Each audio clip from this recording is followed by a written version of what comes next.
XLM is trading at around 20 cents right now.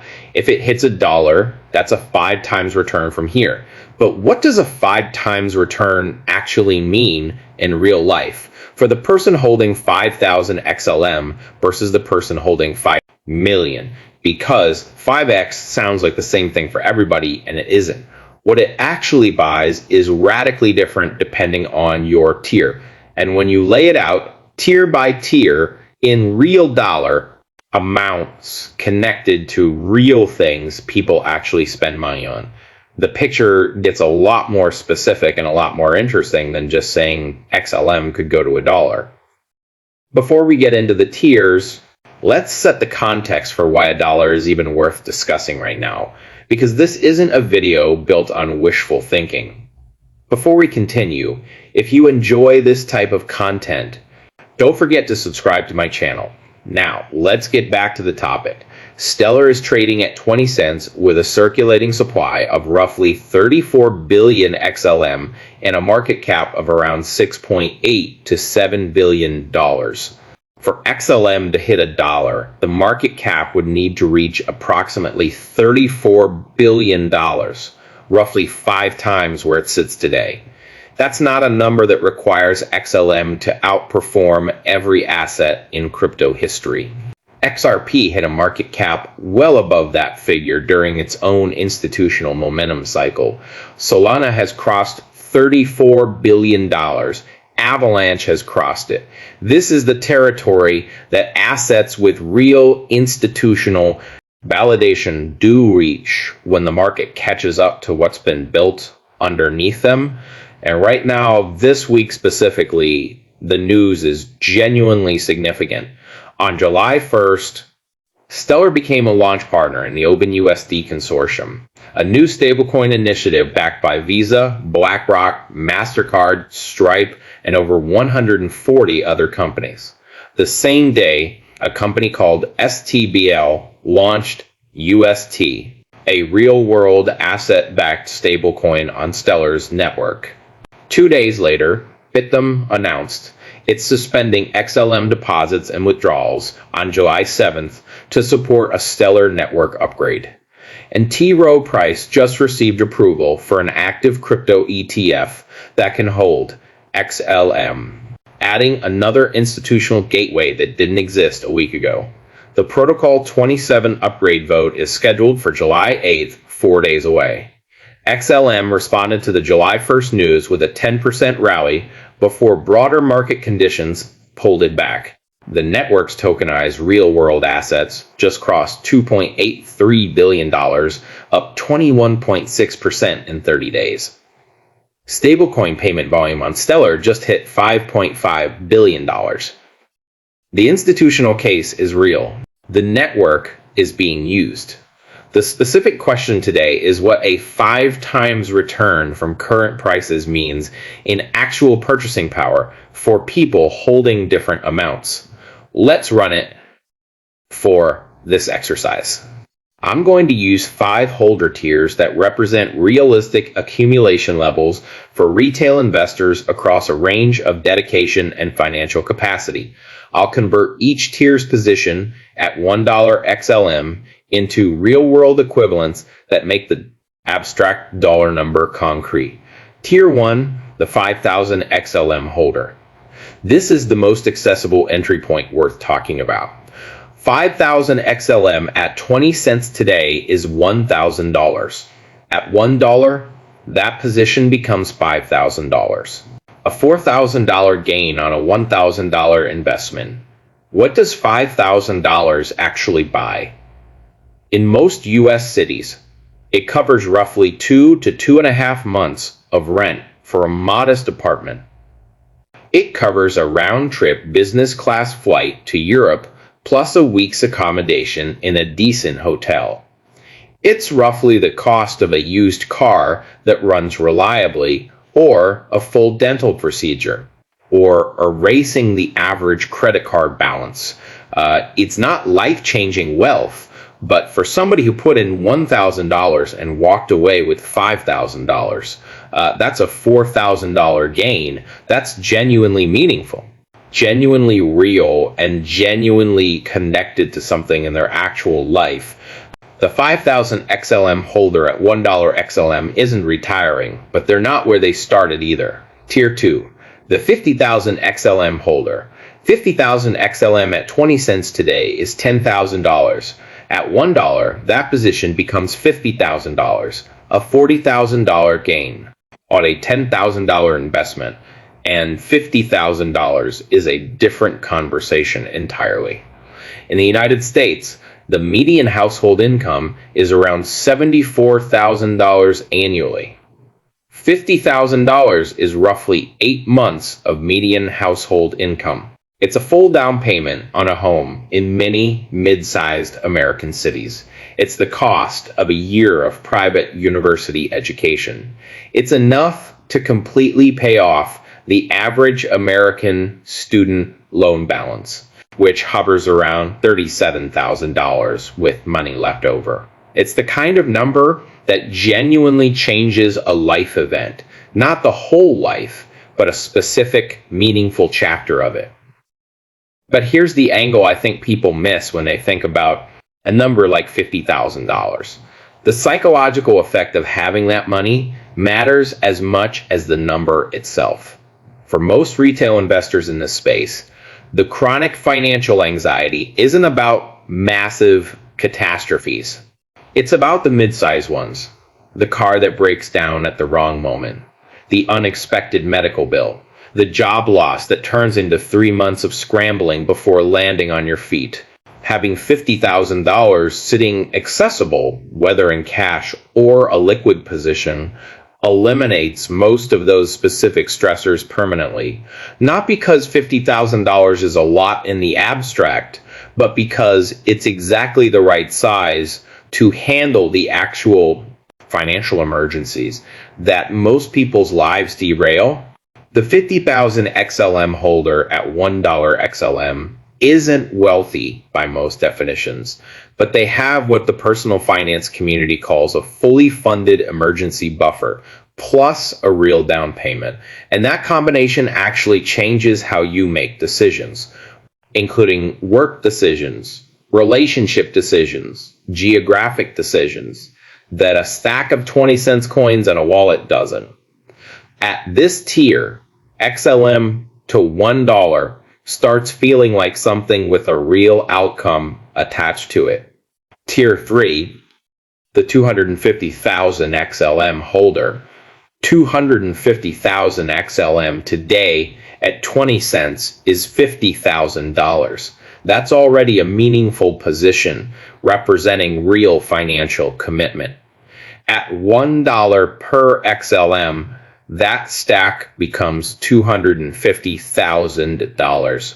$250,000 actually represents what in the United States? $250,000 is slightly above the median home price in the majority of American zip codes. It's approximately 3.5 years of median household income. It covers the full cost of 4 years of private college education with room and board. It's enough to fully eliminate the average household debt across mortgage, auto, and credit combined and have money remaining. It's the kind of position that, if converted to a diversified portfolio, generates passive income at a level that meaningfully changes the financial pressure of daily life without necessarily eliminating the need to work entirely. And in global terms, where the majority of XLM holders actually live, $250,000 lands in genuinely different territory. In the Philippines, in Nigeria, in Indonesia, in Brazil, in Vietnam. In Turkey, $250,000 represents a decade or more of median income. It represents land ownership, business startup capital, generational security for a family. The most common conversation about crypto retirement assumes an American frame of reference. And I think that systematically undervalues what these price scenarios mean for the majority of the people actually holding these assets. $250,000 at $1 XLM is life-changing money for the vast majority of human beings who would hold 250,000 XLM, regardless of what city or country they're reading this from. For someone who accumulated 250,000 XLM over several years through consistent, disciplined buying, $1 XLM is genuinely transformative for them. Tier 4, the 1 million XLM holder, 1 million XLM today at 20 cents costs. $200,000 to build, not a small commitment, but within reach for a serious multi-year accumulator. At $1 per XLM, that position becomes $1 million, $1 million, the number that has defined wealthy in popular culture for generations. What does it actually buy in 2026? In the United States, $1 million invested in a diversified portfolio generating 4% annually produces $40,000 per year without touching the principal.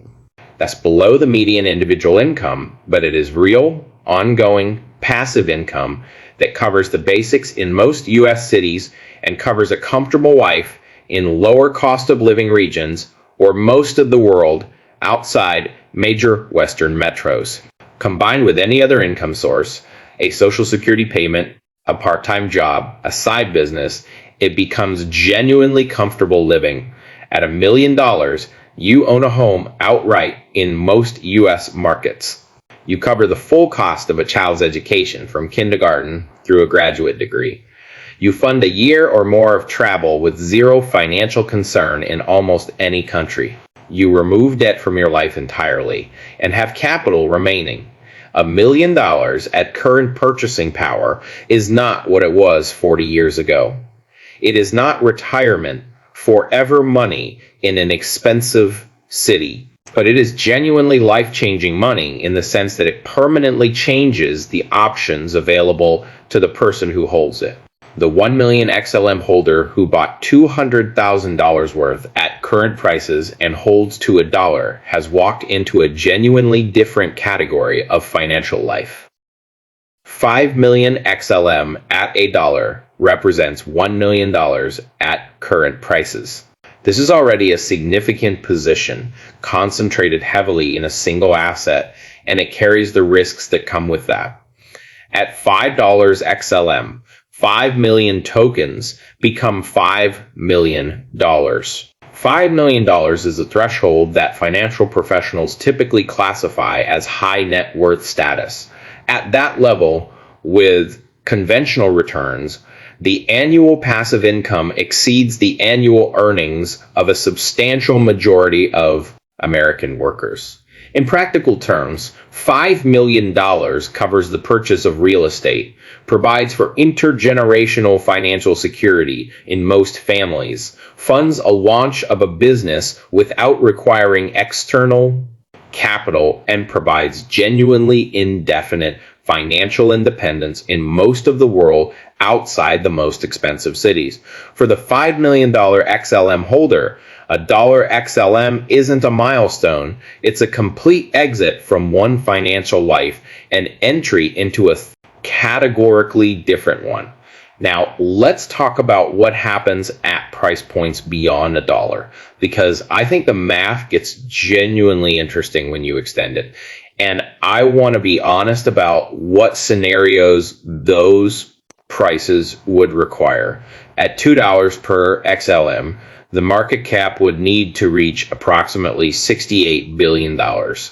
That's the territory XRP occupied at its cycle peak. It's above what Stellar itself has ever been worth. It's achievable if the DTCC integration launches successfully. Stablecoin settlement volumes continue growing, and the institutional momentum from the OpenUSD Consortium, Visa, PayPal, and Franklin Templeton all compound. Simultaneously, at $2, every tier above doubles again. From the $1 calculation, the 50,000 XLM holder walks away with $100,000. The million XLM holder walks away with $2 million. At $5 per XLM, the market cap would need to reach around $170 billion. So that's a top 5 market cap in the current environment. It requires Stellar to be valued comparably to what the largest networks have reached at peak institutional enthusiasm. It's a stretch scenario, not something you should build a financial plan around as a certainty, but it's worth understanding because at $5 XLM, the 50,000 XLM holder has $250,000. The 250,000 XLM holder has 1.25 million. The million XLM holder has 5 million at $5 XLM. The tier structure produces genuinely generational outcomes at every meaningful level.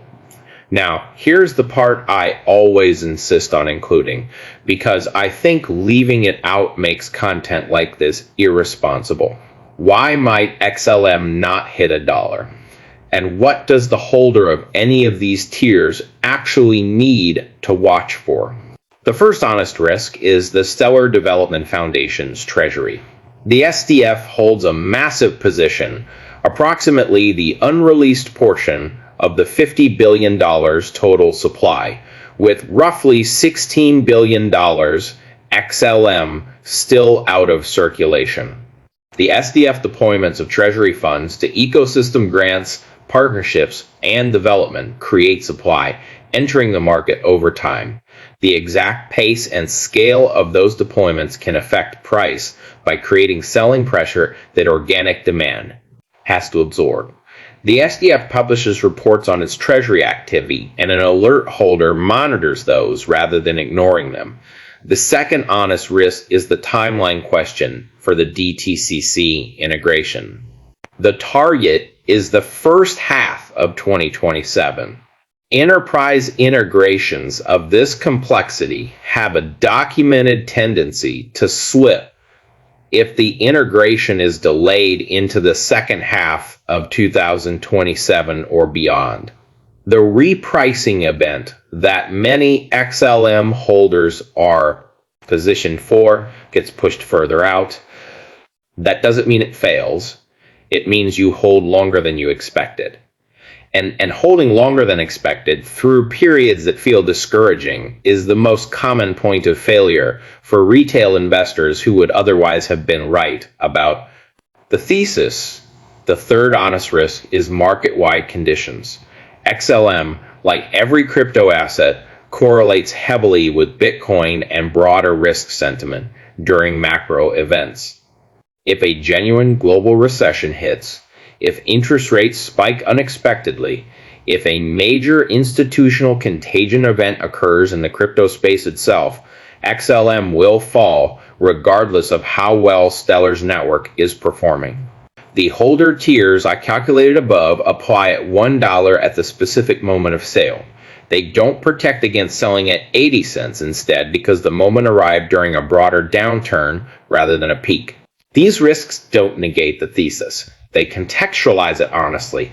The people who hold through those risks, who've pre-decided that a DTCC integration delay is a temporary condition rather than a thesis failure, who understand that market-wide drawdowns don't mean the stablecoin volume or the institutional partnership momentum reverse, are the ones who historically end up in the positions the rest of the community looks at 5 years later and says they got lucky.